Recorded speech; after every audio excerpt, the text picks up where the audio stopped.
आता राज्याच्या विविध जिल्ह्यातल्या ठळक घडामोडींकडे एक नजर. जिल्हा झटपट. मुख्यमंत्री माझी लाडकी बहीण योजनेला परभणी जिल्ह्याच्या ग्रामीण आणि शहरी भागातल्या महिलांचा उत्स्फूर्त प्रतिसाद. आतापर्यंत 2,47,846 ऑनलाईन अर्ज झाले प्राप्त. रायगड जिल्ह्यात रोहा तालुक्यातल्या मुंबई गोवा महामार्गाला जोडल्या गेलेल्या कोलाड रोहा राज्यमार्गाला मुसळधार कोसळणाऱ्या पावसात पालेखुर्द आणि अशोकनगर या दरम्यान पडलं भलं मोठं भगदाड. जालना जिल्ह्यातल्या परतूर तालुक्यातील सुरुमगाव इथे 20,000 घनदाट वृक्ष लागवड कार्यक्रमाचा उत्साहात प्रारंभ. वीरमातांना शासकीय जमीन वाटपाचा आदेश देऊन आणि विविध कल्याणकारी योजनांच्या लाभाचं लाभार्थ्यांना वितरण करून कोल्हापुरात महसूल पंधरवड्याची सुरुवात.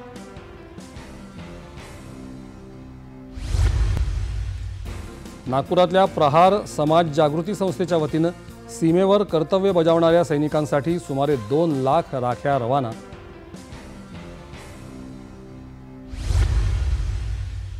चंद्रपूर जिल्ह्यात शिवसेना उद्धव बाळासाहेब ठाकरे युवा सेना जिल्हाप्रमुख विक्रांत सहारे याच्या घरी सापडला 40 कारतुसांचा साठा.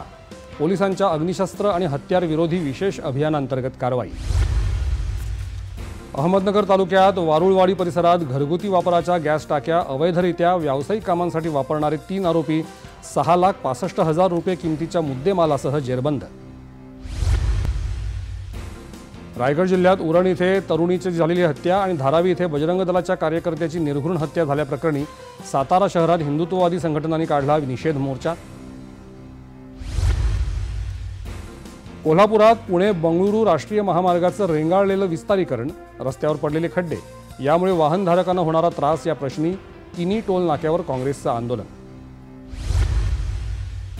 ठाणे महानगरपालिकेच्या मुख्यालयात क्रांतिसिंह नाना पाटील यांच्या जयंतीनिमित्त त्यांच्या प्रतिमेला पुष्पहार अर्पण करून अभिवादन. महानगरपालिकेचे अधिकारी कर्मचारी होते उपस्थित.